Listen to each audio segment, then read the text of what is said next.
Me pude conectar solamente en silencio. Bueno, gente, voy a tomar asistencia. Jeneit, ¿está? Sí, la vi, pero no la Sí, profe. escuché. Sí, Ah, sí, está. acá estoy. Gutiérrez Ricardo, el que llegó recién, ¿no es cierto? No. Ricardo, ¿Gutiérrez está? ¿Santillán? ¿Aldana está? Mi- ¿Mina Julieta? Hola, profe, sí estoy. Mina Julieta, está. Blas, Juan Manuel. Había dicho que se fue, profe, recién. Blas Ah, estuvo cierto, al cierto. principio, profe. Mm, Media clase, sí. Batista Gabriela. Sí, profe. Batista Gabriela, si estás. Mariana Gabriela. Batista Gabriela, Buenas tardes, Mariana. profe, sí. Acá estoy, Jerez. Martínez José Daniel. Acá, profe, buenas tardes. Ah, vos viniste recién, no estabas antes. No, llegué 6:20, 6:30 más o menos. Voy Tous. Voy Sí, Tous. profe. Estefanía, te vi. Sí, ya te vi. Moncada, está. Luna Hola, profe, Álvaro, sí, sí. sí. Aquí estoy.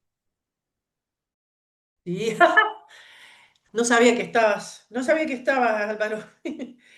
Juan Martín también. Márquez Romina la vi. ¿Dónde la vi? ¿Dónde la Sí, vi? sí. Acá. Sí. Ah, ahí está. Márquez Romina, que la había visto. Rodríguez está llegando, Acá Rodríguez. ¿no? Rodríguez. Acá, Sí. acá. Pero usted no, pero no llegó, vino recién usted. Me conecté 30 minutos, 40 minutos antes de que fuera el recreo. No quise molestar porque venía caminando. Bueno. Y Álvarez, Miquea. Acá Álvarez. estoy, profe. ¿Tuviste la primera, estuviste antes en Sí, sí, sí, el estaba primer desde tramo? las 6 que estaba conectado. Bien, no te vi. Bueno, me faltaría saber de Ricardo Gutiérrez y Santillán María Aldana. Eso no los tengo. Bueno, Acá, vamos. acá estoy, profe, pero estoy viajando, así que estoy a medias. Se me corta y vuelvo a conectar. Bueno, muy bien. Vamos a compartir entonces.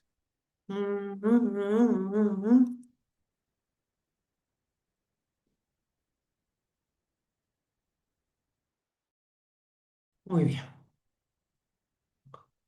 muy bien, muy bien. Bueno, entonces ahora vamos al diseño de experimentos, ¿sí? Con el módulo de análisis y varianza de dos o más de dos factores con interacción. Bueno, esto se llama de paso diseño factorial completo. ¿No? Diseño factorial completo. El diseño factorial siempre se hace referencia a dos o más de dos factores, pueden ser fijos o aleatorios. Nosotros vamos a empezar viendo el análisis para dos factores o más de dos, para dos factores por ahora fijos. ¿Mm? Dice, tal vez el tipo de situación en que potencialmente hay más aplicación de la metodología estadística es la determinación de factores que causan variación en un proceso productivo y la cuantificación del efecto que cada uno de estos factores tiene sobre esa variación. ¿Mm? Que causan variación, factores que introducen variación y cuantificar cómo cada uno participa de esa variación. Además, si es causa de variación, se puede cuantificar su grado de influencia comparando los efectos que se producen como respuesta a diferentes cantidades o cualidades del factor, o sea, niveles del factor.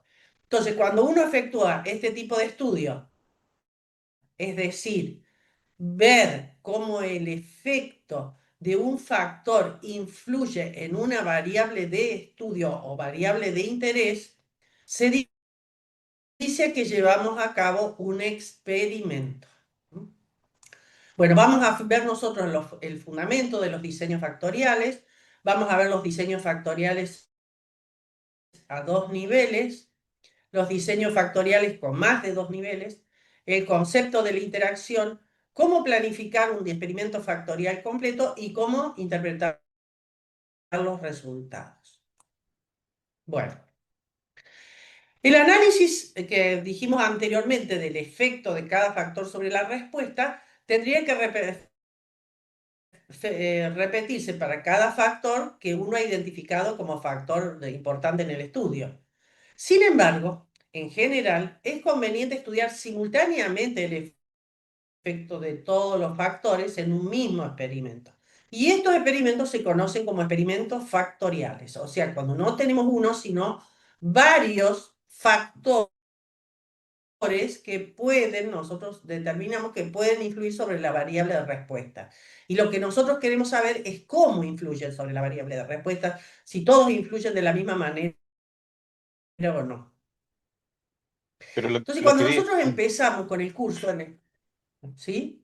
lo que dice ahí, Sí, profe, o lo que entiendo es que esta parte se trata de ver el efecto simultáneo, no, por lo que... exacto, exacto. Pero ¿qué dijimos nosotros? En el segundo módulo que dimos, nosotros hablamos que había tres formas de experimentar. Una era que se decide con el conocimiento sobre el tema. O sea, una persona que tiene mucho conocimiento sobre un proceso decide cuáles son los factores que va a seleccionar y con qué niveles los va a utilizar, porque sabe cómo influyen sobre la respuesta. Y va a analizar generalmente de a uno. Eso no es científico, punto. Después dijimos, otra forma que es la que más se utiliza de experimentar es tomar un factor que se considera que es muy importante para la respuesta que vamos a analizar y considerar distintos niveles de ese factor y estudiarlos solos. Estudiamos ese factor, por ejemplo, como yo les decía, estamos estudiando un alfajor que tiene problemas en el bañado de chocolate. Entonces, bueno, ¿cuál es un factor que puede influir en el bañado de chocolate? La temperatura del dosaje del chocolate. Muy bien, estudiamos cuál es la mejor temperatura para el dosaje de chocolate. Nos dice, bueno, es 20 grados. Listo, ponemos el dosaje de chocolate a 20 grados. Ahora vamos a estudiar el grosor del alfajor. Cómo de grueso tiene que ser el alfajor para que el chocolate lo cubra y demás. Entonces estudiamos cuál es el grosor que mejor se deja homogeneizar por el baño de chocolate y determinamos que el mejor grosor está. Después estudiamos cuál es la composición de la masa que hace que el chocolate se adhiera mejor. O sea, hay que darle frío, hay que darle calor. Y vamos estudiando de a uno por vez, pero ¿qué pasa? Cuando nosotros queremos poner esos factores a los niveles que hemos encontrado, nos encontramos que el proceso se ha descorchado completamente, porque los factores no actúan independientemente sobre un proceso, ya sea productivo, de servicio, lo que fuera. Los factores interactúan entre ellos. Entonces, a lo mejor yo tengo que darle una mejor temperatura, 20 grados de temperatura al chocolate, pero el alfajor tiene que tener un alto de 5 centímetros, por ejemplo. Es decir, no sé, hay que ver cómo es la mejor combinación entre el tipo de masa, la altura del alfajor y la dosificación de chocolate, la apertura de picos. Todo es un conjunto que va a actuar sinérgicamente para determinar la mejor combinación de todo. Y esos son los que se llaman los experimentos factoriales. No se dejen engañar porque en casi todas las empresas trabajan así. Dicen, el factor más importante es tal, y empiezan a estudiar el comportamiento de ese factor en distintas situaciones. Encuentran el óptimo para el proceso y bueno, ya lo ponen fijo en ese valor. Y empiezan a estudiar otro factor. Encuentran el óptimo y lo ponen fijo en ese factor. Y cuando van a ponerse a desarrollar el experimento nuevamente, se encuentra que se ha descorchado todo porque lógicamente se han olvidado de los efectos de sinergia y interferencia que tienen los factores entre ellos. Esto lo saben muy bien los químicos. Las personas que trabajan con productos químicos saben perfectamente cómo los productos químicos interactúan y se forman esas cuestiones de sinergia e interferencia. Pero en realidad pasa en todos los ámbitos de la investigación. Bueno, vamos a revisar algunos conceptos importantes. ¿Qué es un factor? Un factor es cualquier aspecto de interés involucrado en la experiencia. Por ejemplo, puede ser una temperatura, puede ser la presión de una máquina, puede ser una velocidad de corte, puede ser un tipo de aglutinante o lo que fuere. Es decir, acá parecería que tuviéramos una variable continua, continua, continua, y tipo de aglutinante discreta o categórica, mejor dicho. Pero acá nos referimos, como estamos trabajando en factores fijos, estamos refiriéndonos a valores de temperatura determinados, no aleatorios, determinados, 3 temperaturas, 4 presiones diferentes, 4 velocidades de corte, etc. Valores Profe, fijos. Escucho, entonces, Paola. entonces el factor que sería lo que yo voy a estudiar, ¿o estoy entendiendo ¿Sí? mal? Ah, No, no, no, no, no. Vos no vas a estudiar el factor. Déjame terminar acá y volvemos a acá y Se lo corta, vemos. se corta un Este poco, profe. factor que yo... Capaz que le, ¿Eh? capaz que le, capaz Vale, que le, capaz que le conviene sacar el video porque se corta un poquito. Sí, eso dale. es decir, profe, se escucha cortado. No sé si soy yo o... no, yo también escuché así, pero pensé que era yo porque tengo el cartel de, de la mala colección. Bueno, entonces, el factor es una variable que nosotros pensamos que puede influir sobre la respuesta.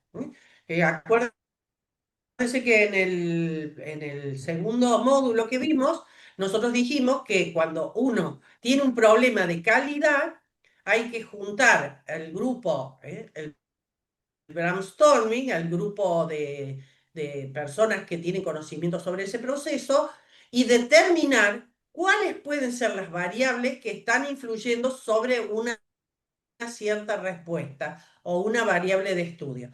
Esas variables, o factores, porque tienen niveles fijos, esos factores que nosotros consideramos que son importantes en la respuesta de una variable de estudio, es lo que llamamos nosotros los factores. Y sobre esos factores determinamos niveles. Un factor puede tener, por ejemplo, la temperatura puede tener 3 niveles, la presión puede tener 2 niveles, la velocidad de corte puede tener 4 niveles y así sucesivamente.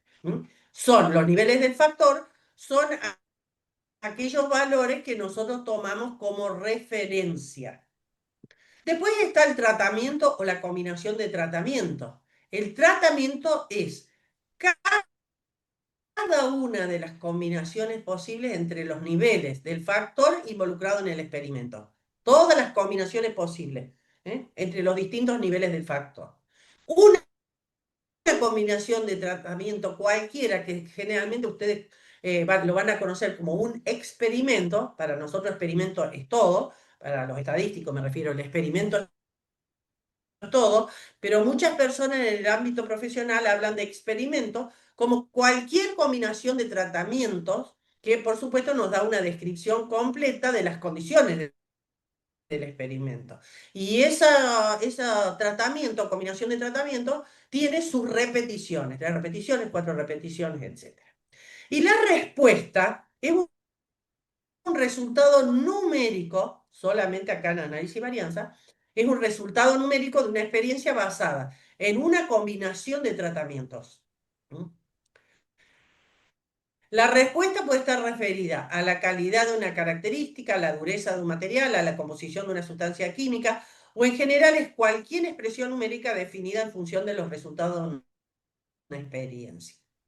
Entonces, Paola, vos que me estabas preguntando, nosotros nos interesa Sí. estudiar, por ejemplo, la dureza de un material. Entonces, ¿por qué? Justamente este es el ejemplo que vimos en el segundo módulo, capítulo 1. Nosotros tenemos problemas con la dureza del material. Entonces, Ujú.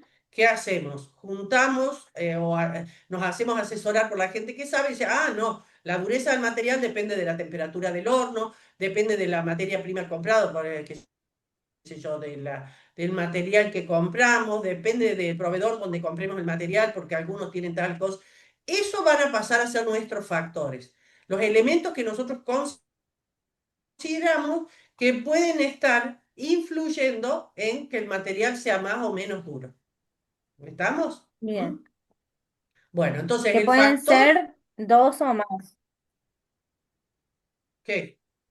Puede ser dos o Que más, puede pueden ser ser uno dos o solo. más. Pero acá nosotros ya, claro, Ah, nosotros acá vemos dos o más de dos. Si no, es como los Entonces, ejercicios que hicimos hasta ahora. qué sé yo. claro. Claro, claro, exactamente. Entonces, es como si una persona está resfriada, entonces nosotros decimos, bueno, esta persona está muy afectada por una gripe. Bueno, ¿qué factores pueden haber provocado que esta persona esté afectada por un resfrío grado 3, por ejemplo?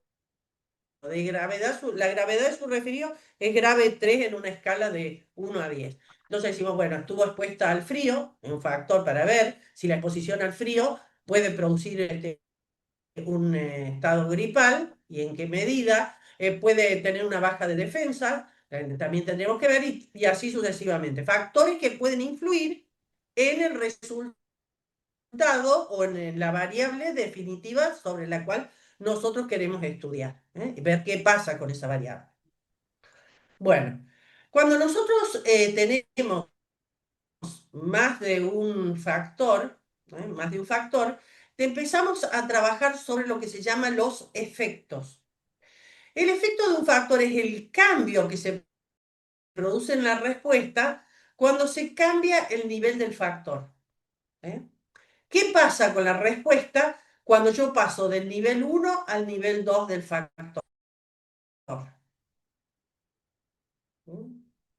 Cuando se considera el cambio que producen los factores individualmente, lo llamamos efecto principal o efecto de un factor principal. Ahora, cuando se mide el efecto que producen combinaciones de factores o de niveles de factores, en ese caso al efecto lo llamamos efecto de interacción. Cuando hay interacción entre dos factores, para hacerlo simplificado, cuando dos factores interactúan, quiere decir que no son independientes, que el efecto de uno influye sobre la respuesta en función del efecto del otro. Por supuesto que esto lo vamos a ver, recontra ver. Bueno, vamos a tomar entonces un ejemplo muy fácil de entender. Supongamos que un ingeniero desea estudiar el funcionamiento de un molde de fundición que manufactura pistones para motores alternativos. Ya no se hace más esto.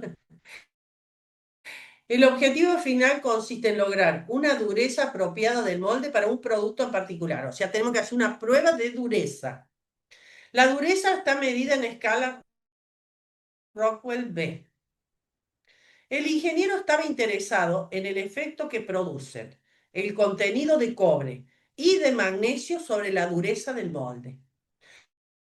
De acuerdo con las especificaciones, el contenido de cobre puede variar entre 3,5 y 4,5 y el contenido de magnesio puede variar entre 1,2 y un 1,8%. Esos son los extremos, digamos. Entonces tenemos, Juan Martín, ¿cuántos factores tenemos acá? Que a vos te cuesta 2. eso. 2. Y cada uno con 2 niveles. ¿Está bien? Exacto. Cada uno de esos factores tiene 2 niveles. Entonces, ¿por qué son estos factores? Porque el ingeniero ha determinado que quiere encontrar la mejor combinación entre cobre y magnesio que le dé la mayor dureza del molde. Muy bien. Y el ejercicio va a tratar Entonces, sobre esos dos factores, cómo influye la variación entre esos dos extremos de cada uno de los factores. claro. Entonces, nosotros vamos a ver ahora que ¿Qué pasa con la dureza del molde cuando yo paso de un 3,5%, perdón, de un 4,5% de cobre a un 3,5%? Solo eso. ¿Qué pasa con el cobre? Cuando pongo mucho y cuando pongo poco, son los extremos. Así que algo me tiene que pasar con la dureza, porque son valores extremos. Ujú. Entonces me dice, no, la dureza es mayor cuando le pongo 4,5. Bueno, entonces ya sé que tengo que ir para allá. A lo mejor 4,5 es muy caro, pero puedo hacer un nuevo experimento, donde en lugar de tomar 3,5 tomo 4. Entre 4 y 4,5. A ver si me acerco. Si poniendo un poquito menos, puedo lograr la misma dureza. Se van haciendo nuevos experimentos de acuerdo a lo que voy observando. También dijimos en la primera de las clases, cuando hablábamos de innovación, que la experimentación es un conocimiento circular, es decir, a medida que yo experimento, voy obteniendo más conocimiento para después hacer un nuevo experimento y así sucesivamente. Nunca se termina en un experimento, nunca, siempre da lugar a un experimento para hacer otros experimentos. Bueno, entonces lo que yo quiero, o lo que el ingeniero quería saber era a qué niveles tenía que tomar el cobre y el magnesio para tener la máxima dureza. Bueno, lo que nosotros tenemos experimentalmente es una tabla de resultados. Tenemos el factor cobre, creo que era el A, no me acuerdo, el A sí era el cobre.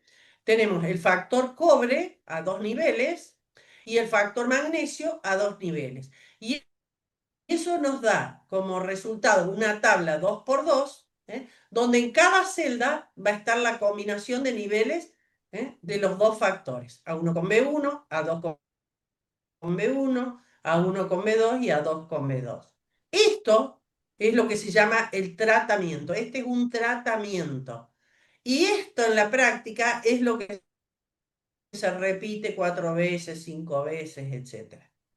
Cuando tenemos más de un factor, la combinación de los niveles de ese factor es lo que determina la interacción, que puede existir o no, y esta combinación, que también se llama el tratamiento experimental, es lo que se va a ir repitiendo 2 veces, 3 veces, 5 veces, etc. O sea, lo que se dice, repetimos la prueba de A1 con B1 8 veces, o 5 veces, o 4 veces.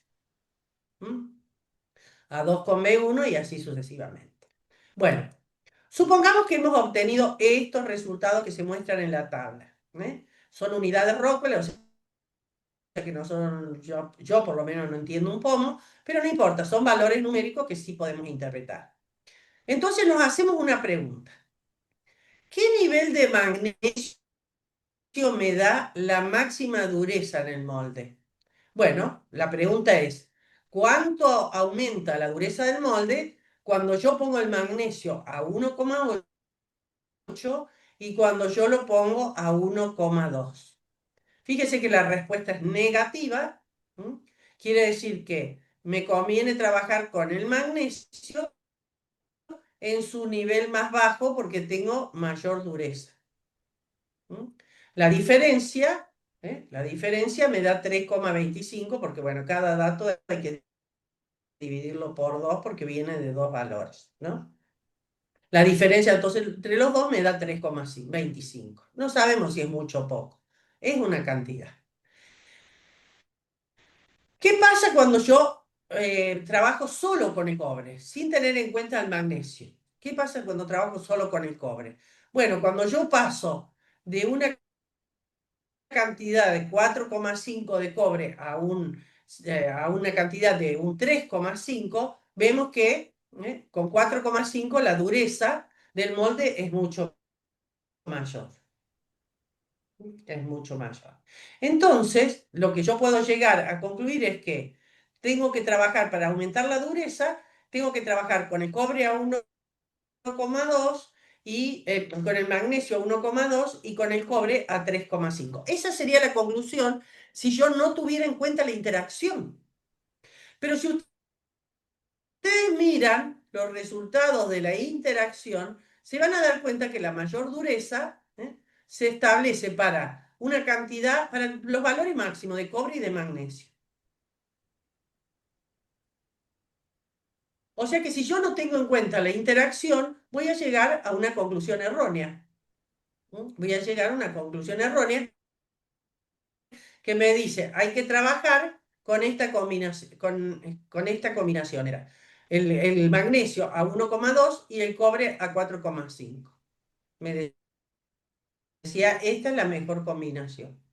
O sea, si yo hubiera trabajado cada variable, cada factor por separado me hubiera dicho, el magnesio tiene que ir a 1,2 y el cobre tiene que ir a 4,5 para obtener la máxima dureza.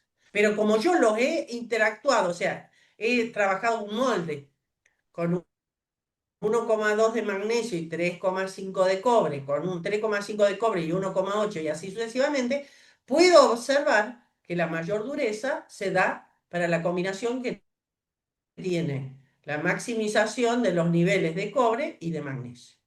Eso mismo, que está expresado en fórmulas matemáticas, se puede ver graficando los datos. ¿Se me escucha mejor ahí? ¿Ya no se corta tanto? Sí, profe. Se Sí, escucha profe, bien. se escucha mucho mejor. Bueno, entonces, si nosotros hacemos un gráfico, con los datos, tenemos los niveles de cobre, 3,5 y 4,5, y graficamos los niveles de magnesio, los valores obtenidos, por ejemplo, cuando el magnesio está a su nivel más alto. A su nivel más alto. Voy a volver a la tabla. Magnesio está a su nivel más alto. Tenemos 73,5 y 79,5. O sea, tenemos 73,5 y 79,5. Y por otro lado, cuando el magnesio, cobre está a su nivel más alto, bueno, ya lo pusimos. En el caso de trabajar con el magnesio en su nivel más bajo, tenemos 77 y 77,5, o sea, no hay diferencia. En este caso no hay diferencia aparentemente. Entonces eso lo vemos acá. Si el cobre está a 3,5 o a 4,5, podemos poner el nivel más bajo de magnesio porque da lo mismo. Por lo cual nos convendría trabajar en esta zona si tuviéramos en cuenta solamente el magnesio en 1,8. Entonces, como las líneas se cruzan y no son paralelas, quiere decir que los niveles de los factores, o sea, los factores interactúan entre ellos.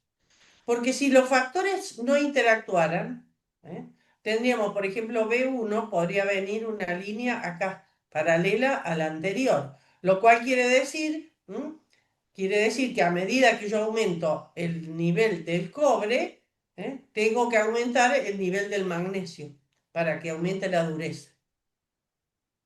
Las líneas serían paralelas y siempre pasaría lo mismo.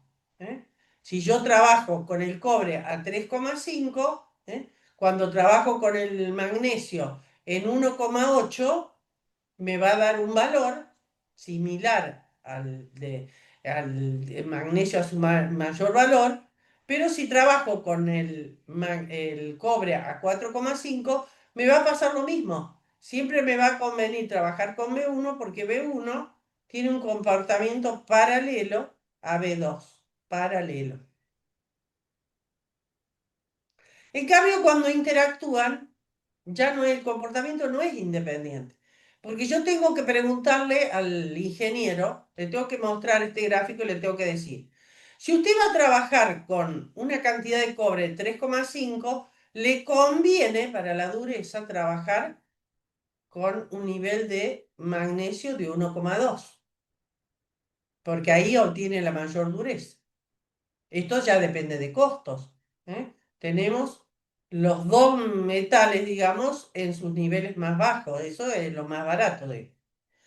Pero si usted va a trabajar con una cantidad de cobre de 4,5, la diferencia no es importante. Puede trabajar con el magnesio a 1,8 o a 1,2. No es importante, pero va a tener una mayor dureza si trabaja con los dos metales a nivel más alto. ¿Mm? Entonces, cuando hay interacción, es decir, que al graficar las líneas, estas líneas se cruzan, no importa que se crucen acá. Si ustedes tienen esta línea, por ejemplo, empieza acá y se viene así y la otra viene por abajo, o sea, aunque no sean completamente, no se crucen acá, sino que se van a cruzar más adelante, como el modelo estadístico estudia las pendientes, ¿eh? Cuando las pendientes son distintas de las líneas, ya si tenemos buenos datos con poca variabilidad, ya vamos a poder analizar a la interacción. ¿Están entendiendo esto? Sí, profe, ahí yo le iba a agregar una consulta. Esto aplica los mismos controles estadísticos para ver si la muestra es normal y todo, ¿no? Es igual. Todo. Sí, señor. Acá estamos viendo nada más que el concepto, ¿eh? El Ujú. concepto de interacción. Ya lo vamos a desarrollar más. Bueno, desde el punto de vista de la planilla de los datos, ¿m? Supongamos que se diseñó un experimento con dos factores, ¿m? Y se hacen 4 corridas experimentales. Si nosotros tenemos un experimento con dos factores a 2 niveles cada uno, tenemos 4 corridas experimentales. 4 corridas experimentales. O sea, esta es la forma de armar una base de datos. ¿eh? Entonces tenemos A y B a nivel más bajo. Fíjense que tienen el 1, los dos, A y B, a nivel más bajo. A nivel más bajo y B a nivel más bajo. Como los dos están al mismo nivel, internamente el programa le asigna un 1 a la interacción. Nosotros no ponemos nada de eso, lo hace el programa solo, internamente. Bueno, la cantidad que corresponde a la primera celda de los datos es 77. Estoy armando los datos. Entonces, nosotros dijimos una columna para el factor o los niveles del factor y otra columna para los datos. Ahora tenemos dos factores, o sea que necesitamos dos columnas, una para cada factor. También podemos identificar, por ejemplo, el segundo nivel de A con el primero de B, que sería el nivel alto de A con el nivel bajo de B. Y como los niveles son distintos, uno es alto y otro es bajo, el programa le va a poner a la interacción un simbolito de -1. Y por supuesto los datos correspondientes a ese valor es 77,5. Y Es así como, sucesivamente. Sí. es parecido, no, no sé si es como una tabla de verdad, hablando de álgebra de Boole o matemática discreta. Claro, Como, exactamente, porque obviamente vas eligiendo los niveles de los factores. Cuando coinciden, la interacción lleva al valor 1 y cuando no coinciden lleva al -1. Les quiero aclarar que esta simbología es una simbología que utiliza el Minitab y todos los programas estadísticos. Pero acá podríamos poner 2 y -2, podríamos poner A y -A, o sea, algo que el programa le diga cuáles son los niveles coincidentes del factor y cuáles son los niveles no coincidentes del factor.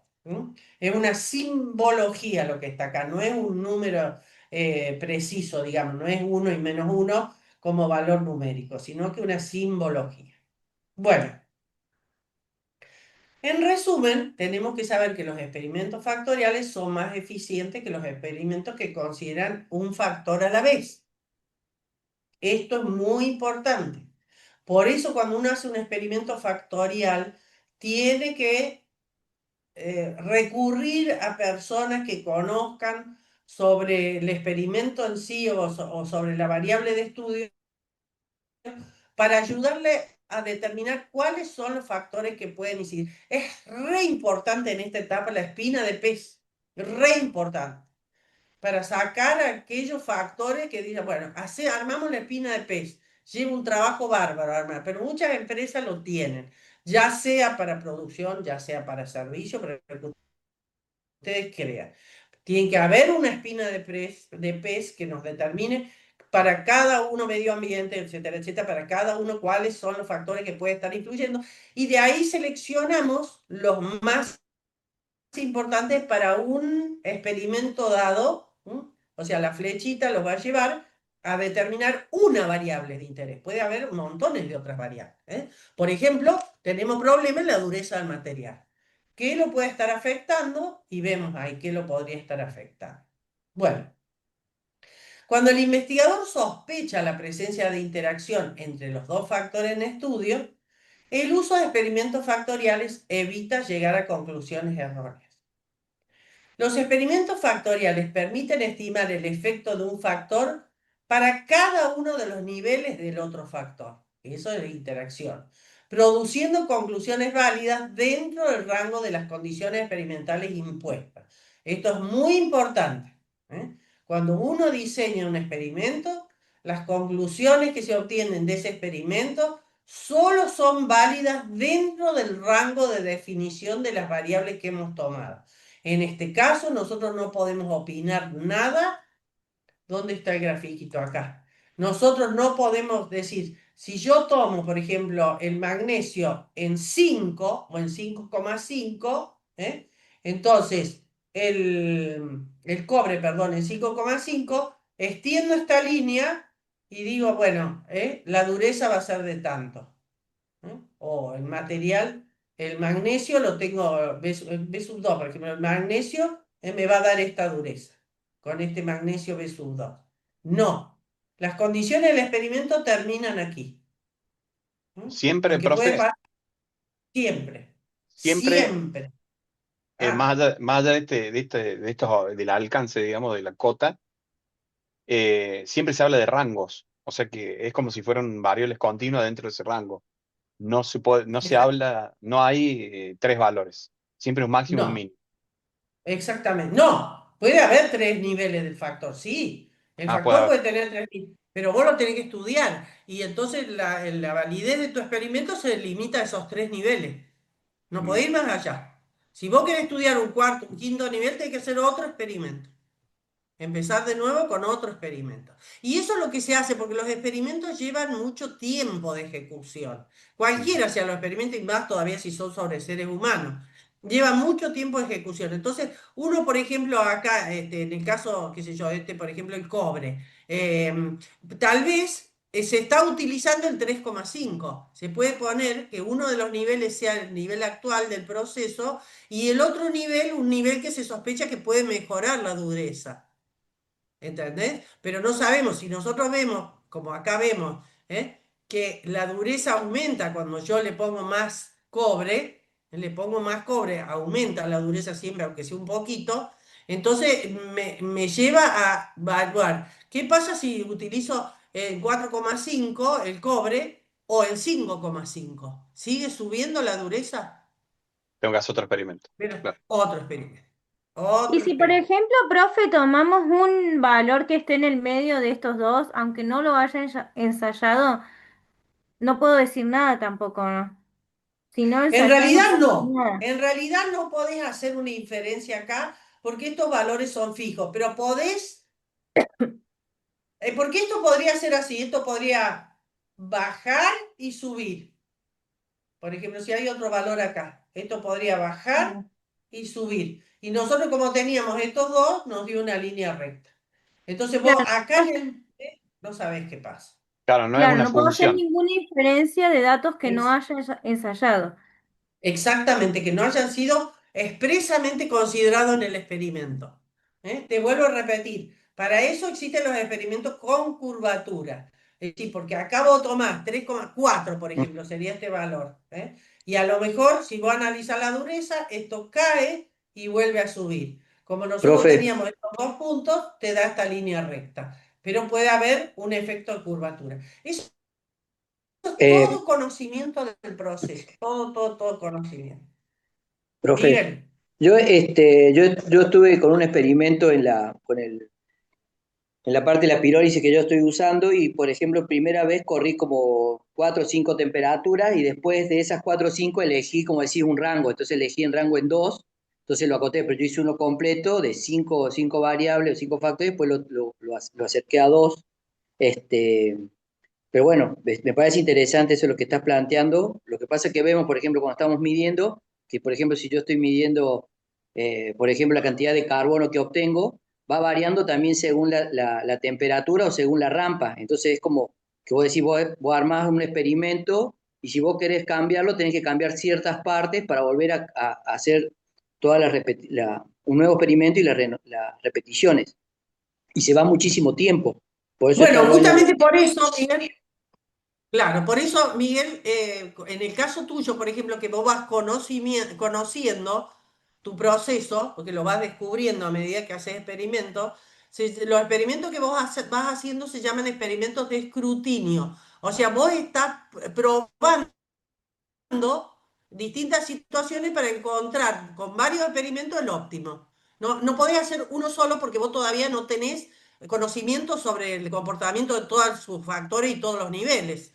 En este caso, suponemos que se puede juntar el grupo de trabajo, hacer una espina de pez, que te digo que si la aprendiste a hacer, utilizarla porque es re importante la espina de pez. También hacer un layout del proceso, describir en cada parte cómo funciona cada parte del proceso y va a ir determinando las variables que son más importantes sobre el resultado final.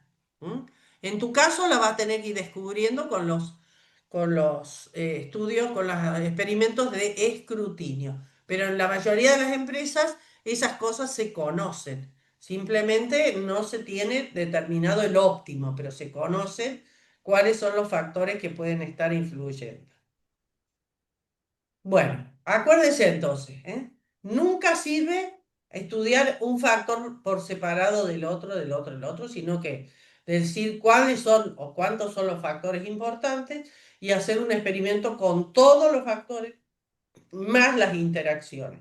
O hacer lo que hace Miguel, empezar un experimento. Si, por ejemplo, él tiene 5 factores con 5 niveles cada uno, tiene 25 corridas experimentales de base más las repeticiones, una locura. Entonces, él va a empezar haciendo experimentos más chicos y va a ir llegando al óptimo trabajando con factores a 2 o 3 niveles o con 2 factores, después saca uno, le agrega al otro, en fin. ¿Mm? Tiene que ir haciendo lo que se llama los experimentos de escrutinio. Bueno, cuando nosotros hacemos el análisis y varianza de 2 factores, la diferencia con el análisis y varianza de un solo factor es que el error residual se va a descomponer porque nosotros le agregamos una nueva fuente de variación, una variación adicional. Ahora lo vamos a ver en números. Podemos estudiar el efecto de interacción entre los factores y si los factores son independientes o no tenemos repeticiones, la interacción solo se puede analizar cuando tenemos interacción. Si no tenemos nosotros medida la interacción, lo que llamamos el tratamiento o combinación de los niveles de los factores de estudio, si no lo tenemos medido, no podemos determinar o evaluar la interacción, porque la interacción numérica, el valor numérico de la interacción se obtiene por los valores que se surgen de la combinación de los niveles de los factores de estudio. Bueno, es así. Nosotros teníamos que cualquier observación era igual a la media del grupo más un error experimental. Ahora lo vemos en fórmulas, después lo vamos a ver en datos. Entonces nosotros dijimos, bueno, pero una observación de un experimento que tiene 2 factores, o sea, I y J son los factores, A y B, por ejemplo, y K, por lo que veo acá, K es la repetición, 5 repeticiones, por ejemplo. Entonces, cualquier observación va a ser igual a la media general de todos los datos, más lo que queda, El error experimental, el residuo, lo que ustedes quieran. Pero ¿qué pasa? Que si yo le agrego, por ejemplo, un factor a 2 niveles, el efecto de ese factor lo voy a estar restando del error experimental. Se me achica el error experimental y me aparece el efecto del factor A. Le agrego otro factor, el factor B, y el efecto de ese factor lo voy a estar sacando del error experimental. Achico el error experimental. Y también, si pudiera medir la interacción entre los niveles de los dos otros factores, esa componente también la saco del error experimental. ¿Qué quiere decir esto? Que en la medida que yo pueda analizar diferentes factores, cada uno me va a estar indicando cuánto influye su efecto sobre la respuesta, cuánto influye, pero además, si la influencia sobre la respuesta es grande, quiere decir que esta cantidad tiene un número importante y que al haberla sacado de este valor, me lo ha achicado de una manera importante. Pero si yo estudio un factor que tiene muy poca variabilidad, muy poco efecto sobre la respuesta, es muy poquito lo que le va a quitar al error experimental y por lo tanto probablemente no sea significativo. Esto ahora lo vamos a ver a través de un ejemplo. Bueno, cuando nosotros hacemos el análisis de varianza, en los modelos que tienen más de dos factores, primero se mire el efecto de interacción, se determina si la interacción es significativa o no. Si la interacción no es significativa, es decir, bien, voy al resfrío seguro. Si la interacción no es significativa, o sea, si no hay interacción, puedo pasar a medir el efecto de A o el efecto de B a través de la hipótesis de la igualdad de medias. Profe, Pero si la... Sí. ¿ese valor cero es por conocimiento del proceso o por un No, cálculo? es la hipótesis, es la hipótesis. Ah, es una hipótesis. Está bien, Es la hipótesis, hipótesis nula. No hay interacción. claro. Hipótesis nula. Entonces, primero vemos esto. Si hay interacción, no tiene ningún sentido analizar el efecto de los factores principales porque no son independientes. A puede ser muy importante y B puede ser no ser importante, pero al haber interacción, lo único que me interesa a mí es la interacción, porque trabajan de distinta manera. Según la cantidad de magnesio que ponga, es la cantidad de cobre que tengo que poner para tener la máxima dureza. Según lo que haga con uno, es lo que tengo que hacer con el otro. No tengo una respuesta clara, no tengo una respuesta independiente de cada factor. Entonces, lo primero que hacemos es mirar la interacción. Si la interacción es significativa, o sea, si hay interacción, no tiene sentido analizar los efectos principales porque son independientes, pero los vemos igual. No es que no los analizamos, los vemos igual. Si la interacción no fuera significativa, entonces tiene sentido analizar cada efecto principal por separado. Y hacemos una prueba de comparación de medias cuando los efectos son fijos y una prueba de componente de varianza cuando los efectos son aleatorios. Siempre empezar por el análisis descriptivo y gráfico para interpretar los datos y los resultados. Y vamos entonces a un ejemplo. Vamos a un ejemplo. Este ejemplo, no sé si todavía está, ¿cómo se llama este chico? Chiqui. Álvaro, ¿estás Álvaro todavía? Álvaro Profe, lo aquí estoy. estuvo viendo este. Bueno, acá tenés el ejemplo tuyo de los turnos y el inyector. Este archivo es el peso de piezas de inyección y es una actividad que ya la vieron en el módulo 2, digamos. Es un problema que dice que se estudia el peso de piezas en una línea de inyección, y se piensa que las diferencias pueden estar relacionadas con el turno de trabajo, con la inyectora o con una combinación de ambos, o que interactúe el turno de trabajo con inyectora. Bueno, no sé si todos conocen lo que es una inyectora, pero es una máquina que produce piezas de cualquier tipo, se le inyecta, es como un horno, digamos, que adentro de ese horno tiene moldes, entonces uno inyecta un material plástico especial a los moldes, se dejan un cierto tiempo dentro de la máquina, no se llama la inyectora, y después de un determinado periodo de tiempo se lo saca y se estudian las características de calidad. Bueno, Por ejemplo, yo trabajé, para decirles una idea de inyectora, en la fabricación de las tapitas de luz de los faros traseros de los automóviles, ¿eh?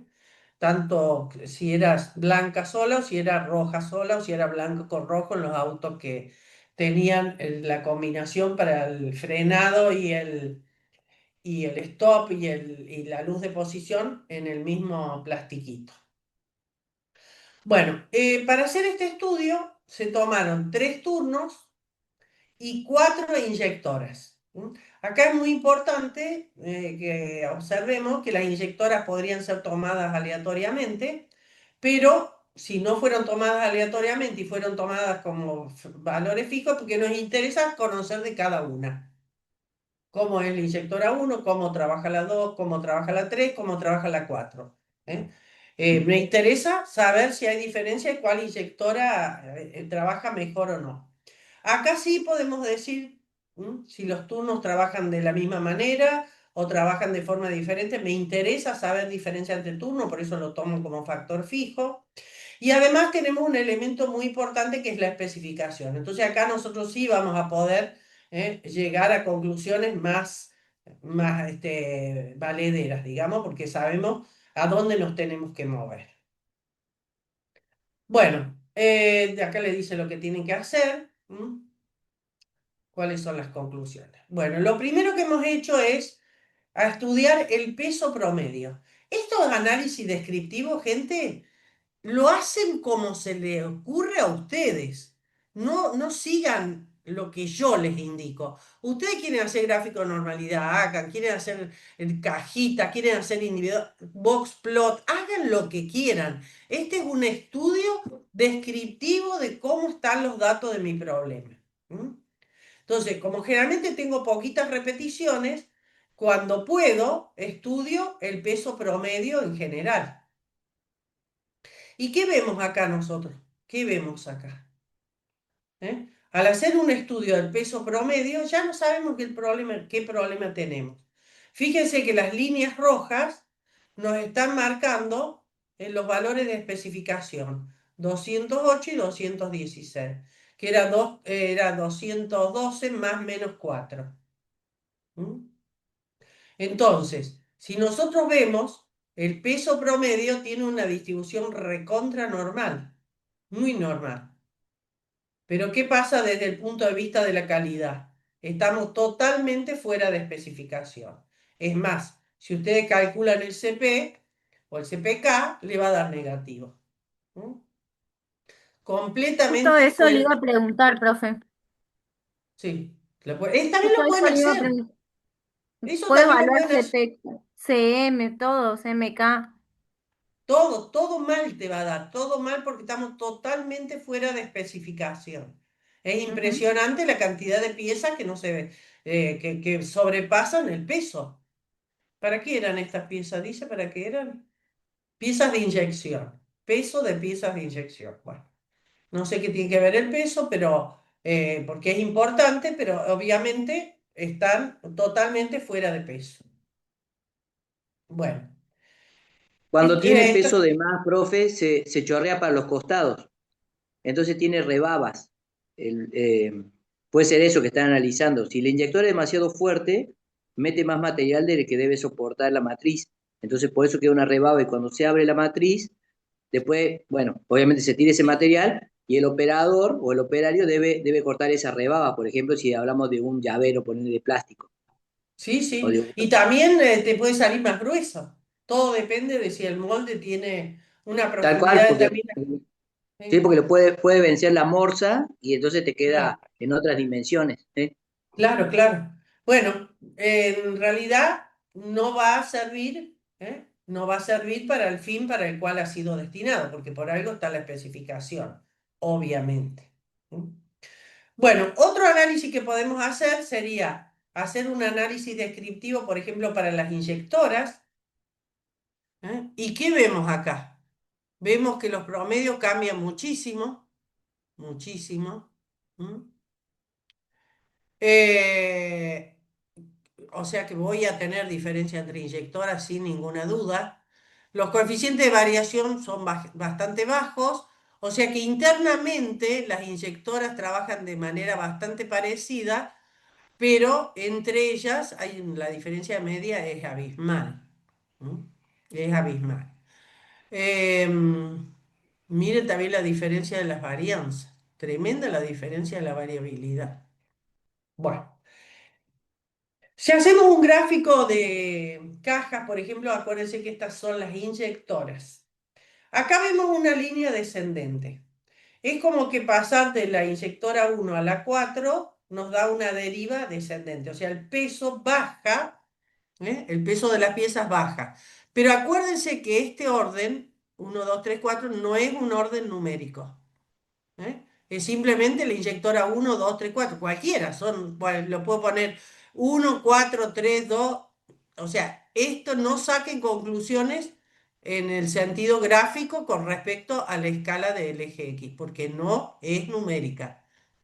No, inyectora A, inyectora B, inyectora C, D, no es numérico. Bueno, fíjese que nosotros ya podemos sacar una conclusión si el trabajo fuera solamente interno, o si fuera un trabajo solamente para nosotros. Vemos que todas las inyectoras se comportan bastante mal, tienen una variabilidad importante internamente, aunque acá no aparezca porque es muy parecido entre ellos, y aparentemente la inyectora 2 estaría dentro de especificaciones tocando el límite superior. Si hacemos valores individuales, vemos la variabilidad que estábamos hablando. Fíjese la inyectora 4, que tiene una variabilidad mucho más grande. ¿Dónde está el coeficiente de variación? Casi 4. Tiene una variabilidad mucho mayor que los otros. Bueno, y por supuesto, totalmente pieza fuera de especificación a lo loco. O sea que la inyectora va a tener seguramente una gran diferencia entre promedios. Si analizamos los turnos, tenemos el turno mañana, noche y tarde. Esto tienen que tener cuidado porque el software, cualquier software se lo ordena alfabéticamente. Entonces, para evitar esto, yo le puse AM, BT y CN. O sea, turno mañana con la A, turno tarde con la B, turno noche con la C, y entonces me lo ordena por la primera letra. Pues no quería olvidar dejar de lado la M y la T y la N para saber el turno que era. Bueno, acá también vemos que el turno tarde tiene una media dentro de especificación y los otros dos, 2.16, este se sale de especificación y este también se sale de especificación por abajo y este por arriba.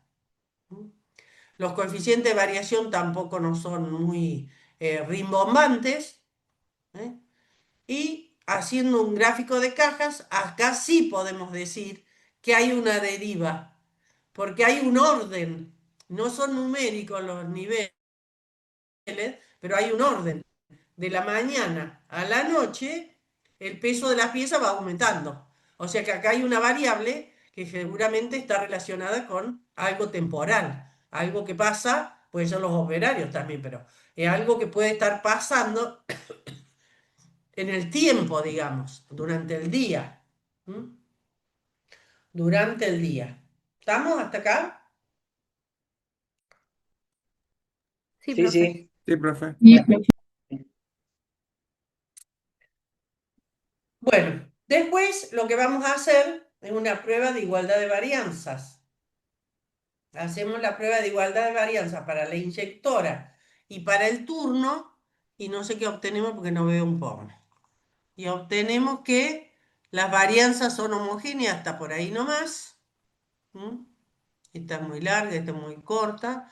Y con respecto a los turnos, bueno, vemos que hay una deriva, turno mañana, tarde y noche, como que la varianza fuera bajando hacia la noche. También como que hubiera una deriva. Bueno, fíjense que lo que nosotros estamos haciendo es tratando de establecer una mejora sobre un proceso que está teniendo serios problemas, serios problemas. Bueno, posteriormente le vamos a ajustar un modelo lineal general porque el análisis, tenemos un análisis de varianza de 2 factores, ya no es de uno solo, no hay ninguno para 2 factores específicamente, sino que entra dentro de un modelo general. ¿Mm? Hacemos un análisis del modelo, definimos la variable de estudio, le damos los factores que se entran cliqueando tiqui tiqui y tiqui tiqui. Te ponen uno al lado del otro, los dos factores son fijos, o sea que no vamos a entrar a esta opción que nos permite definir si un factor es aleatorio o fijo. Ya el programa lo tiene puesto como fijo. Lo que ustedes pueden hacer es cambiarlo a aleatorio, pero si son fijos, como en este caso, ni entramos acá. Y podemos ir a ver el modelo de los datos. ¿Eh? ¿Qué modelo queremos nosotros para nuestros datos? Bueno, nosotros queremos analizar los turnos, queremos analizar las inyectoras y queremos analizar la interacción. Muy bien. ¿Cómo hacemos para que me aparezca acá la interacción que no aparece por sí sola? Simplemente acá le va a decir interacción de dos términos y le ponemos agregar, porque esta ventanita se va a prender. Le ponemos agregar la interacción. Acá está apagado porque yo ya lo agregué. ¿Mm? ¿Me entienden? ¿Me siguen? Mire que lo van a Sí, hacer ustedes. Sí, El sí, viernes que profe. sí, sí, El profe. viernes que viene tiene que haber una víctima, ¿eh? Tiene que haber una víctima que se emole. Una víctima que se emole. Bueno, después vamos a ir al almacenamiento de los residuales. Podemos almacenar los valores ajustados y siempre, siempre residuales estandarizados. Cuando salimos de un solo factor, los residuales comunes son iguales a sus residuales estandarizados. La forma de calcularlos es exactamente la misma. Pero cuando vamos a dos factores más una interacción, ya tenemos que pedirle al programa que nos calcule los residuales estandarizados porque los elementos que intervienen en su cálculo son diferentes. Bueno, residuales estandarizados son residuales cuya media es 0 y que varían entre más menos 3, más menos 3 o más menos 2,5, como ustedes quieran de rigor en su trabajo. Hacemos los gráficos residuales, como decía Álvaro, tenemos en el programa nos dice que nos hace 4 en 1. Estos son los 4 en 1. Los valores, acá tenemos los valores observados y con respecto a los valores ajustados, que en este caso sería 0, tenemos acá con respecto al orden en que fueron tomados los datos, ve que al último como que se le chispoteó, porque este debe ser de alguna inyectora, la inyectora 4, por ejemplo, que es muy variable, probablemente este valor pertenezca a la inyectora 4. Tenemos acá dos residuales, uno por abajo y otro por arriba, que están alejados de la curva normal de residuales.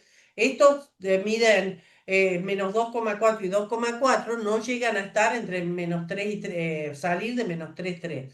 Si acá abajo dijera 3 o 3,1, ya podríamos pensar que esto es un outlier, porque el residual sale fuera de la curva normal de los efectos estandarizados, sale fuera. Entonces, habría que revisar no el residual, sino el valor.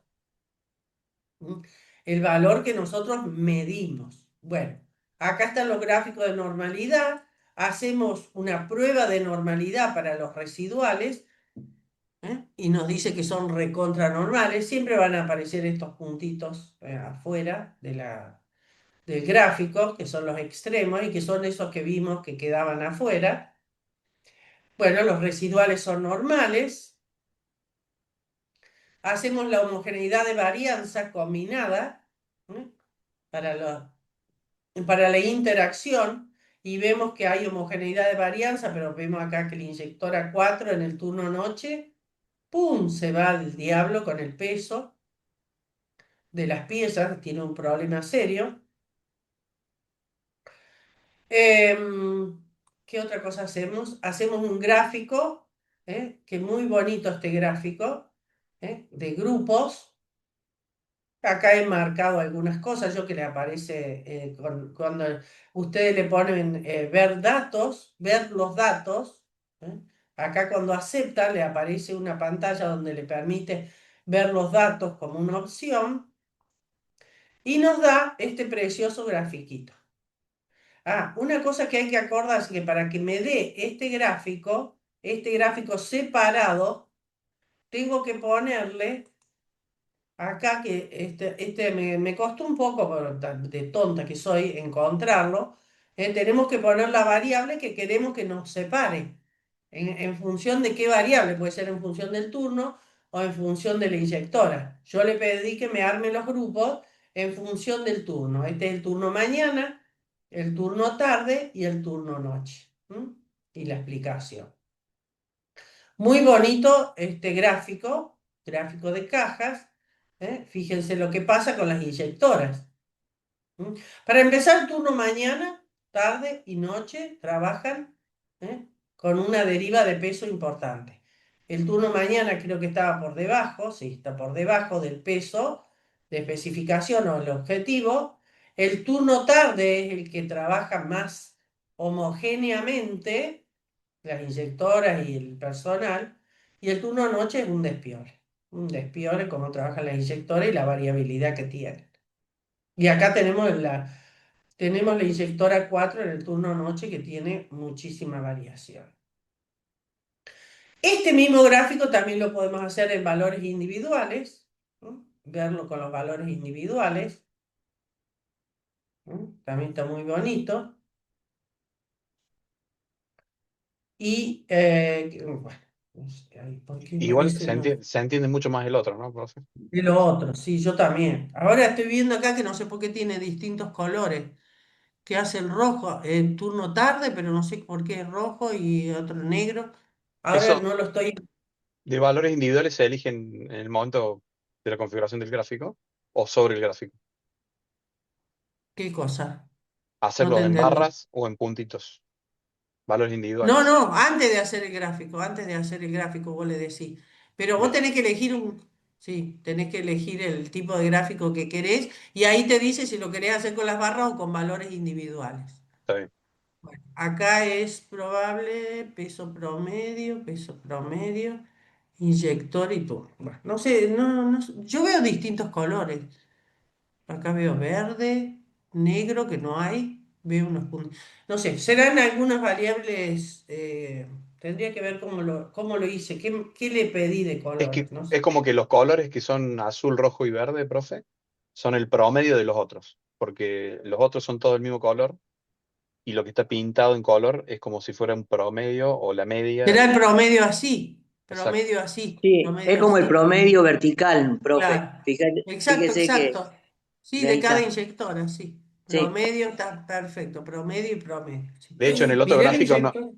en el otro gráfico no dice promedio, en el de barras. Creo que era peso No, nomás.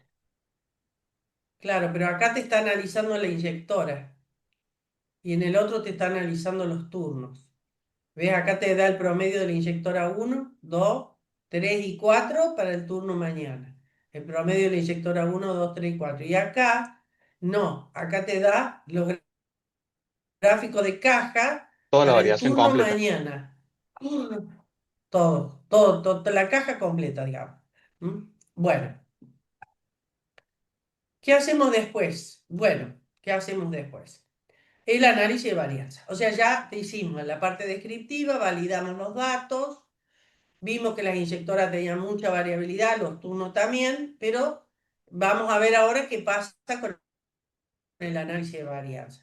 Es muy probable que esa variabilidad de los turnos y de las inyectoras nos va a afectar el ajuste del modelo. O sea que vamos a tener seguramente problemas porque el modelo va a tener un ajuste muy bajo. ¿Mm? Bueno, vamos entonces a ver el modelo. Siempre tienen que estar mirando ustedes el modelo, porque a veces uno le saca una variable y después un factor y después se olvida de ponerlo.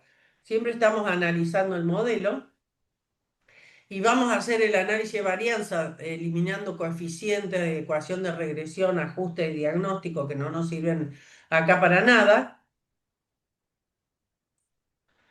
Y entonces vamos, tenemos el análisis de varianza. Muy bien. Fíjese que el análisis de varianza me saca estos resultados. Me saca el efecto del turno, que es significativo. El efecto de la inyectora, que es significativo. Y el efecto de la interacción, que no es significativo. ¿Mm? Muy bien.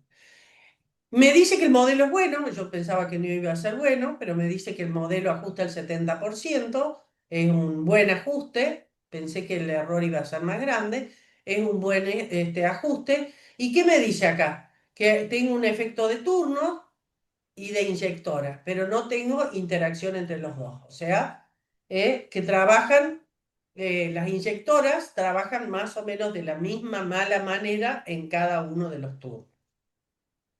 Bueno. Después vamos a hacer una comparación de promedios para ver cuáles son las diferencias.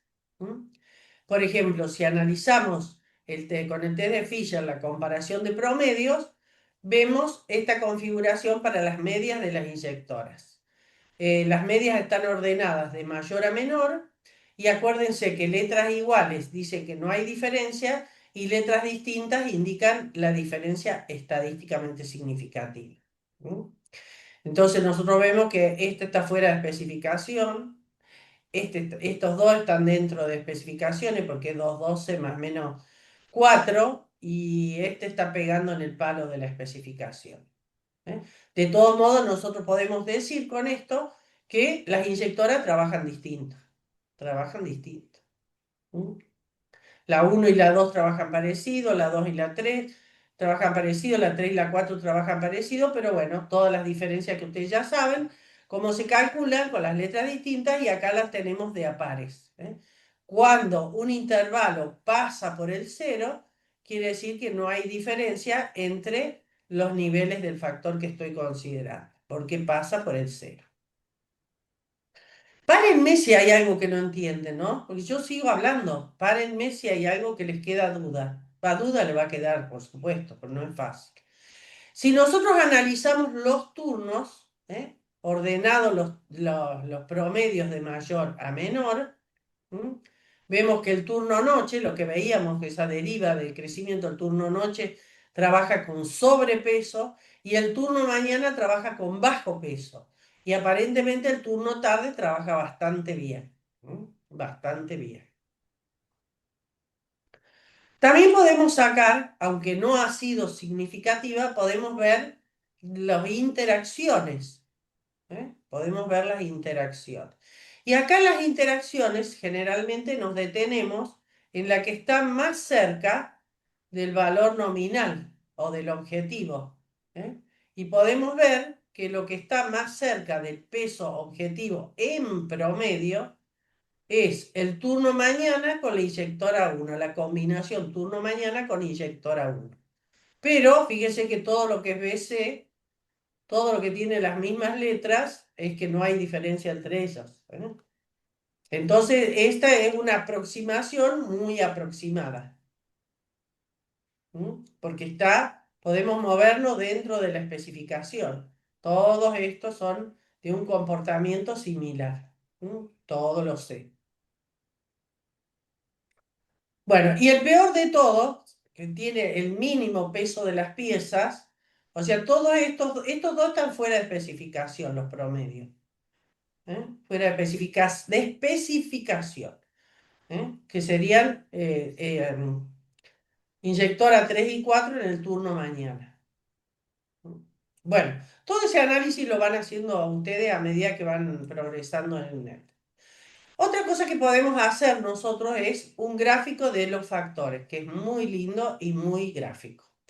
Cuando analizamos los factores nos va a preguntar si queremos hacer los efectos principales y las interacciones. Le pedimos los dos. Los efectos principales, por ejemplo, en el caso del turno, vemos como el promedio va aumentando de la mañana a la noche. Y con respecto a las inyectoras, si las ponemos en este orden, porque este orden no tiene ningún sentido, vemos que el promedio del peso va cayendo, va cayendo. Esta es la inyectora 4, que después tiene una variabilidad tremenda. Cuando hacemos el gráfico de interacciones, que en este caso no tendría mucho sentido porque no hay interacción, pero siempre se hace porque nos gusta ver, son los mismos gráficos cambiando de orden las variables. ¿Ves? Esta es la inyectora, ¿eh? Y acá tenemos graficado el turno. Y este es el turno, que tiene 3 valores, y las curvas que aparecen graficadas son las inyectoras. 4 curvas, que son las inyectoras, y acá tenemos 3 curvas. El gráfico puesto de una manera o de otra. Da lo mismo, las conclusiones son las mismas. Bueno, en este caso, si nosotros analizamos por turno, vemos que el celeste, que es el turno mañana, tiene un bajo peso, las piezas tienen bajo peso, la inyectora 1 y 2 está trabajando dentro de especificaciones, pero la 3 y 4 no. Si nosotros vemos el turno tarde, es el turno, me perdí, el turno mañana. En el turno tarde vemos que también la inyectora 1 y 2 están dentro de especificaciones en el límite y después se desplazan siempre dentro de especificaciones, pero pasando del peso del límite máximo al límite mínimo. Hay una coherencia con este comportamiento. Las curvas son bastante parecidas. Ahora, si nosotros vamos al turno noche, turno noche, el verde, sí. Vemos, por ejemplo, que a la mañana tiene un sobrepeso, a la tarde, no. La inyectora 1 a la mañana trabaja muy mal. No, estoy mal. Esta es la inyectora 1 a la mañana. Sería inyectora 1 a la noche, profe. ¿Por qué Esto a a la la noche? noche. Ah, a la noche. Sí, ahí estoy, ahora llegué. La inyectora 1 a la noche, la inyectora 1 al Inyectora 2 a la noche. 2 a la noche, la inyectora 3, o sea, este va dentro de especificaciones, pero siempre las inyectoras están trabajando, a la noche están trabajando en el límite o fuera de especificación. O sea que la noche tenemos un problema de sobrepeso. Para colmo, el problema es de sobrepeso. ¿Se dan cuenta ustedes que el sobrepeso, además de ser una pieza fallada, es un gasto para la empresa muy grande? Porque utilizan más material y después no sirve. Se puede reprocesar, pero el reprocesamiento no es gratis. No es gratis. Reprocesamiento tiene también sus bemoles. Sí, y también el tiempo del operario en cortar la rebaba o Todo, limpiar. todo cuesta, obviamente que todo cuesta. Y eso Bueno, genera, puede ser un riesgo que no está contenido ahí. exactamente. Bueno, entonces, como conclusión, la conclusión es que tenemos diferencia entre pesos, del peso de la pieza entre los turnos, tenemos diferencia del peso de la pieza entre las inyectoras y que no hay un efecto de interacción, o sea que podemos analizar los turnos y mejorarlos y dar capacitación al personal. Acá le dice, capacitar al personal en los 3 turnos en cuanto a la forma de pesar, en la forma de inyectar, en todo lo que nosotros consideremos. Y sobre todo, revisar el R&R. A mí me pasó en ese proceso que yo le dije de las inyectoras que fabricaban los espejitos, los vidrios, los plásticos para los faros traseros, que eran chiquitos, los faros, el plástico era muy chico. Los operarios, cuando lo sacaban de la inyectora y lo ponían sobre la balanza, como las balanzas son de precisión, porque ese plástico pesaba muy poquito, en algunos casos el operario tiraba el plástico sobre la balanza, lo sacaba y anotaba la medición y resulta que estaba pesando el aire, porque las balanzas de precisión necesitan un tiempo para fijar la medición. Van y vienen, suben y bajan hasta que clavan la medición. Entonces, también los operarios podían estar, o sea, podían estar trabajando mal, realizando malas pesadas, o malas mediciones. Y también hay que revisar las inyectoras. Muchas veces los responsables de analizar las inyectoras les conviene saber si hay una que trabaja bien, ponerlas a las otras en las mismas condiciones de la inyectora que trabaja correctamente. Bueno, acá terminaríamos con el ejercicio, pero les quiero mostrar una cosa que es muy importante. Supongamos que nosotros habíamos trabajado solamente con una variable, con el turno. ¿Se acuerdan que dijimos que podíamos haber tomado,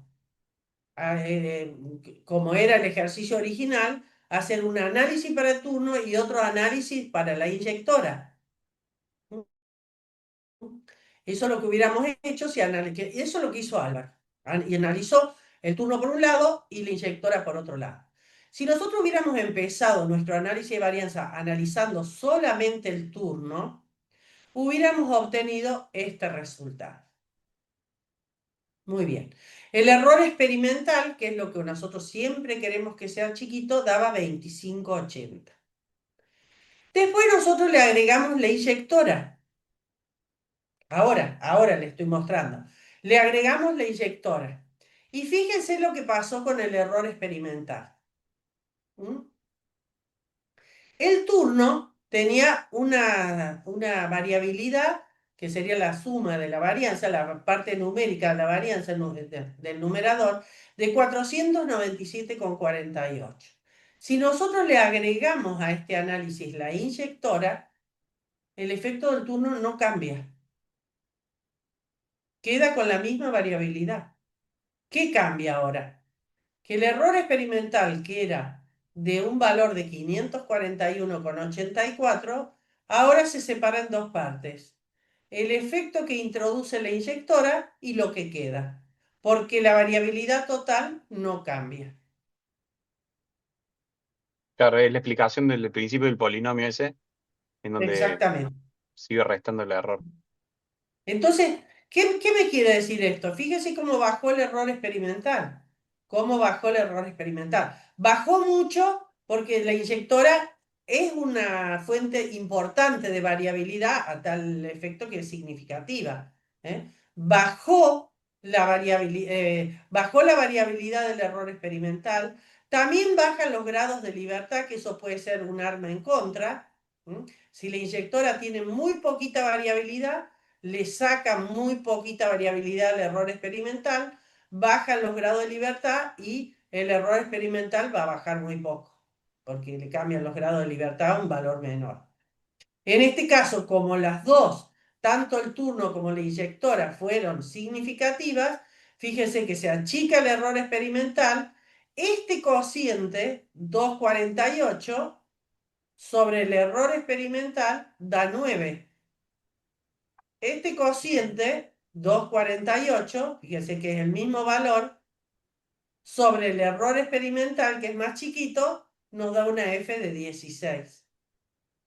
Y antes nos da uno de 9. Entonces, ¿qué quiere decir eso? Que en la medida que yo pueda ir agregando factores que sean importantes para la respuesta, el error experimental se va a ir achicando porque lo saco del error. Es como que yo encontrara en el error experimental cuáles son las fuentes de variación, porque el error es un error experimental. Es algo que me dice el experimento, no ha sido homogéneo.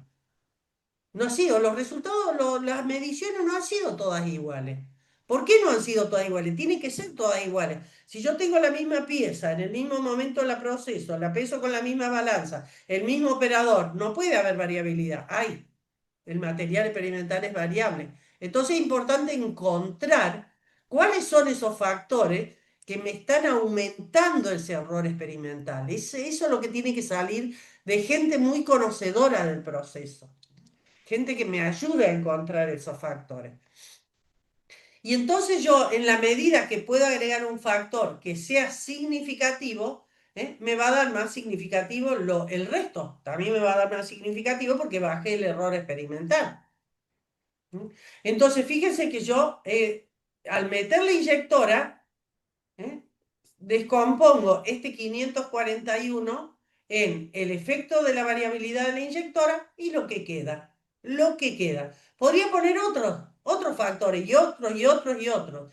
Si los factores que yo agrego son significativos o por lo menos son importantes, entonces el error experimental va a ir bajando y bajando y bajando y cada vez me va a parecer más grandes los valores de significación. Entonces, ahora yo qué hice en este experimento, ¿qué le agregué todavía? Le agregué la interacción entre los dos. Entonces, en el análisis de varianza que hicimos nosotros, le agregamos la interacción entre los dos. Entonces, fíjense que el turno tenía 497, la inyectora tenía 269. Me quedaba para el error experimental un valor de 272,54. 272,54. Lo cual ahora me baja los grados de libertad del error experimental, que antes tenía, no me acuerdo cuántos grados tenía, 18, me lo baja a 12, pero igual me bajó el error experimental. Y ahora me aparece más grande todavía el turno, que era de 9 y pico al principio, ahora me da un F de 18,80, o sea que es recontra significativo. El efecto de la inyectora me da 6,79, que antes me daba 5,93. Me da más significativo y la interacción no me alcanza a ser significativa. Probablemente si yo hubiera puesto otro factor, no sabría decirle cuál, pero a lo mejor otro factor, podría haber bajado más el error experimental y podría ser que me apareciera significativa la interacción. Podría ser. Bueno, otra cosa que podemos hacer nosotros siempre que estamos con ya llegamos a la conclusión, obviamente, ¿no es cierto? Otra cosa que podemos hacer que nos da, que es muy lindo del Minitab, es encontrar el valor óptimo de la combinación de niveles de los factores, de acuerdo a un objetivo experimental. Entonces, para encontrar el valor óptimo, vamos al modelo lineal general y vamos hasta abajo que está el optimizador de respuesta. Este no sirve para todos los casos. Por ejemplo, en este caso, de este ejemplo, no sirve, porque nosotros no nos importa saber cuál es el turno que trabaja mejor y cuál es la inyectora que trabaja mejor. Nos interesa saber que los turnos trabajen todos de la misma manera y las inyectoras también. Y ya vemos que eso no está sucediendo. Pero sí nos interesa para encontrar una respuesta óptima en el caso de estar trabajando sobre la mejora de un proceso. Bueno, cuando nosotros entramos al optimizador, nos pide cuál es la meta, si queremos trabajar sobre un valor objetivo o si queremos maximizar un proceso o minimizarlo. Si queremos encontrar, por ejemplo, un valor objetivo, como en este caso, que nosotros queremos que el proceso trabaje con una media de 212. Un peso de 212 gramos. O podemos querer maximizar el proceso, es decir, cuando nosotros queremos que una cantidad sea lo más alta posible. O cuando nosotros queremos minimizar los resultados de un proceso, o sea que la cantidad que nosotros, la respuesta que obtengamos sea lo más chica posible. Entonces nosotros le decimos que vamos a trabajar sobre un valor objetivo, nos dice aproximadamente cuáles van a ser los límites de especificación superior e inferior con los datos que tenemos, y nos da la configuración óptima. La configuración óptima es turno mañana con la inyectora 1. Todo lo que estamos hablando ya lo sabíamos, salió todo del análisis descriptivo. Y si nosotros trabajamos con esta combinación turno mañana, inyectora 1, en todos los turnos y en todas las inyectoras, vamos a llegar a un peso promedio de 212,2. O sea, tenemos que hacer que todos los turnos trabajen como el turno mañana, pero turno mañana con la inyectora 1. No turno mañana solo, sino con la inyectora 1. Ese comportamiento es el comportamiento que nos va a permitir a nosotros llegar a un peso promedio de 212. Bueno, y después les da un grafiquito, ¿eh? Un grafiquito donde tenemos el turno mañana, tarde y noche, los valores promedio. ¿Mm? Turno mañana, justo tiene la media sobre la especificación. Y con respecto a la inyectora, tenemos la inyectora 1, 2, 3 y 4. Es decir, la inyectora 1 y turno mañana están totalmente ligadas al valor objetivo. ¿Mm? Esto es muy lindo porque es como una confirmación del análisis de varianza y los análisis descriptivos que uno puede estar haciendo sobre los datos. ¿Mm? Bueno, ¿qué les quería decir? Algo, no me acuerdo. Algo más les quería decir. Bueno, no me acuerdo. No me acuerdo en absoluto. Bueno, entonces, hasta acá llegamos y después tenemos un nuevo ejemplo con 3 variables, ¿eh? Pero también tampoco es para mejorar un proceso, no para mejorar un resultado, como el que vimos recién. O sea, ese análisis está hecho para mejorar el proceso de de inyectar piezas y que tengan un peso homogéneo. Acá este también es un caso de una mejora de las variables del proceso, pero ya con 3 factores. Esto lo vamos a ver la clase que viene, el viernes que viene, y los invito a que ustedes, cuando empecemos la clase, hagan este ejemplo con el Minitab, y puede ser que lo haga uno, que lo hagan 2 personas, que se ponen de acuerdo, que uno agarra la mitad, el otro agarra la otra mitad, y perfectamente pueden ir trabajando todos. Bueno, cortamos acá, ¿les parece? Perfecto, profe. Muchas gracias. Bueno, Perfecto, profe. Sí, profe. Álvaro, vos estás borrado para la clase que viene, igual que Juan Martín, tienen que trabajar otros, ¿no? O sea que ahí se tienen que poner de acuerdo, no es difícil, no es difícil, tienen todos los pasos y los resultados los tienen porque tienen que replicar el experimento el análisis que está en el teórico. ¿Mm? Bueno. Eh, bueno, entonces les deseo un muy lindo fin de semana, que coman mucho locro, humita y que tomen mucho vino, cerveza y fernet, por supuesto, por supuesto, por supuesto, y que lo pasen muy bien y que no pasen mucho frío. ¿Mm? Muchas gracias, Nos profe. vemos. Gracias, profe. Gracias, profe. Gracias, Gracias, profe. profe. Buen fin de semana. Chao. Nos vemos, chicos, chicas. Gracias, profe, nos vemos. Hasta luego, hasta el viernes.